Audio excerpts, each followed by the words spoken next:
नमस्कार मित्रों, असंगठित मजदूर कल्याण समिति के सभी सदस्यों को नमस्कार। होली की शुभकामनाएं। मेरे साथ है हमारे असंगठित मजदूर कल्याण समिति उत्तर प्रदेश के कोषाध्यक्ष ऋषिपाल जी, और वो आपको बताएंगे असंगठित मजदूर क्या है। बताइए सर, आप क्या बताना चाहते हैं? असंगठित मजदूर क्या है ये तो सभी जानते हैं। अगर नहीं जानते तो आज हम इसके बारे में थोड़ी सी एक चर्चा करते हैं।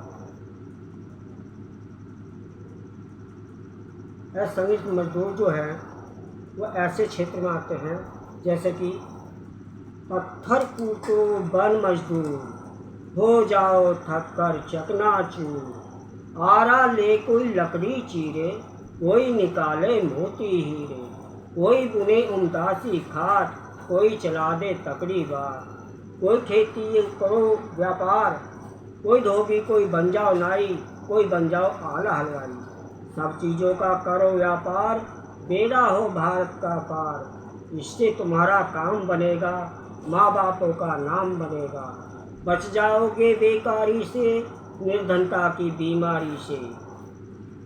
तो ये वो है असंगठित मजदूर। बहुत बढ़िया संदेश दिया भगत जी ने, बहुत बढ़िया संदेश दिया है। बेकारी से बच जाओगे और देश का भी बेड़ा पार हो जाएगा।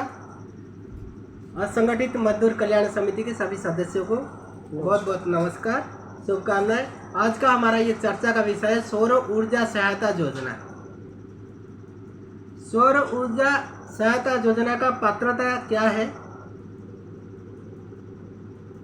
सौर ऊर्जा जो सहायता योजना है उसका पात्रता है जो श्रमिक भवन निर्माण में असंगठित कारीगर जिनके पास लेबर कार्ड है, पात्रता का पहला जो कंडीशन है उनके पास लेबर कार्ड होना जरूरी है।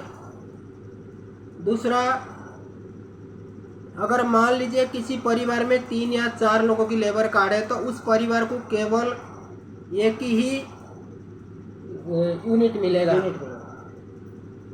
जिन आवेदकों को बच्चों कक्षा 9 या 12वीं में पढ़ रहे हैं और जिनके घर में बिजली की कनेक्शन नहीं है तो उनको वरीयता दी जाएगी। जिनके घर में बुजुर्ग है, बीमार है, बिजली कनेक्शन से वंचित है, उनको भी वरीयता दी जाएगी। और इसमें क्या लगेगा? जो आवश्यक अभिलेख क्या है, क्या क्या दस्तावेज लगेगा? इसमें लगेगा अद्यतन जमा अंशदान का साक्ष्य। आपने लेबर कार्ड में अब तक आपकी लेबर कार्ड कंटिन्यू करे, आप रेन्यू कर रखे हैं, आपकी लेबर कार्ड एक्टिव है तो उसका प्रमाण चाहिए, अंशदान का साक्ष्य चाहिए। दूसरा, विद्युत संयोजन न होने का एक घोषणा पत्र आपको लिख करके देना होगा कि मेरे घर में बिजली का कनेक्शन नहीं है। ये आपको एक घोषणा पत्र लिख कर देना है। और जब आप श्रमिक का क्या है कि 250 रुपया ऑनलाइन जमा होगा, अंशदान जमा होगा। अगर आप किसी CSC जन सेवा केंद्र से जमा करते हैं तो 250 रुपया अंशदान जमा होगा। अगर आप श्रम कार्यालय में जाकर आवेदन करते हो वहाँ पे आपको 250 रुपया जमा करके रसीद लेनी होगी। दूसरा है सीमित आपूर्ति कारण बहुत कम लोगों को यह कनेक्शन मिलता है, इसका एक लिमिट होती है। इस कारण जिनको वरिष्ठता के आधार पर वरीयता दी जाएगी। आपके आवेदन को देख करके आपकी ज़रूरत कितना है तो आपका जो श्रम कार्यालय का अधिकारी वो अपने हिसाब से वरीयता के आधार पर आपको ये योजना का लाभ देंगे।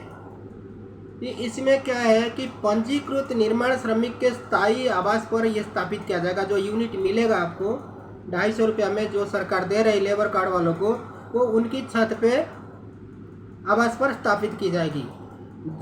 योजना के अंतर्गत 2 LED बल्ब, एक DC टेबल फैन, एक सोलर पैनल और एक मोबाइल एक चार्जर कंट्रोलर, मोबाइल चार्जर स्थापित किया जाएगा। इतनी पॉइंट दिया जाएंगे। क्या है सर? 2 LED बल्ब, एक डीसी टेबल फैन। अच्छा। और एक मोबाइल वगैरह चार्ज करने के लिए। हाँ, एक सोलर पैनल देंगे। तो डीसी टेबल फैन मतलब वो जो इन्वर्टर में चलता है इस तरह का है। हाँ। अच्छा। और दूसरा ये है कि जो आपूर्ति किए गए संयंत्र है उसका 5 वर्ष की गारंटी देता है सरकार, है ये ना। 5 वर्ष की गारंटी देता है, जो संयंत्र सरकार लगाएगी उस यूनिट का गारंटी 5 वर्ष का होता है। और ये 1 टाइम मिलता है, एक ही बार मिलेगा। और जो भी इसकी संयंत्र का चयन और निविदा प्रक्रिया ये बोर्ड का नियंत्रण में, वो बोर्ड निर्णय लेगा कौन सा लगाएगा संयंत्र और इसका क्या प्रक्रिया वो बोर्ड तय करेगा। तो इसलिए मित्रों, जो लोग बिजली कनेक्शन से वंचित है, जो असंगठित मजदूर है, गरीब परिवार है, या जिनको बिजली कनेक्शन नहीं है या बिजली का भार ज़्यादा पड़ रहा है, बिजली कनेक्शन कटवा रखे हैं, तो ये आपकी घर में बिजली कनेक्शन न होने का एक प्रमाण पत्र, 100 वसड़ा प्रमाण पत्र देना है। और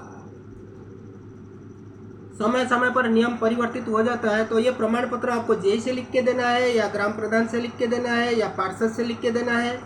और ये जो हम लिंक देंगे उसमें आप कांटेक्ट करके आप उसको सवाल कर सकते हैं। और आपको ऑनलाइन एक लिंक देंगे यूट्यूब के नीचे, आप अपना ऑनलाइन आवेदन कर सकते हैं। नहीं तो कहाँ पे आवेदन होगा सर बताइए? सीएससी जनसेवा केंद्र में। सीएससी जनसेवा केंद्र में पास में जो भी पड़ता हो आपके में, वहाँ जा करके आप आवेदन कर सकते हैं, या फिर श्रम कार्यालय में जाकर श्रम कार्यालय में आवेदन कर सकते हैं। अपनी जिला के जो श्रम कार्यालय होगा वहाँ अधिकारियों के पास जाकर आप आवेदन कर सकते हैं।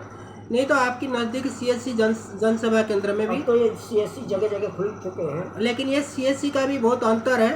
कभी ऐसा नहीं है कि सीएससी के बोर्ड लगा के बैठे हैं। आपको ये इंक्वायरी करना होगा कि जो सरकारी प्रोजेक्ट का काम करते हैं, ई डिस्ट्रिक्ट का काम करते हैं, तो ऐसे सीएससी में जाके आपको ये आवेदन पत्र देना होगा।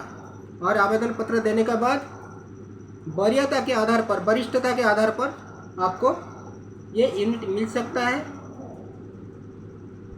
तो इस बारे में बहुत से लोग पूछ रहे हैं ना, सौर ऊर्जा के क्या प्रोजेक्ट है, कैसा है। तो हमने सोचा कि चलो आज आपके साथ इसके बारे में चर्चा हो जाए। तो मैं समझता हूँ कि आप लोग ये समझ गए होंगे। और हम नीचे इसकी डिटेल अपनी यूट्यूब के नीचे डिटेल भी देंगे और आवेदन करने का लिंक भी देंगे। आप इसका लाभ ज़रूर उठाएं। जिनको आवश्यकता हो ये लाभ उठा सकते हैं, आप ज़रूर उठाएं। नमस्कार, जय हिंद, जय भारत।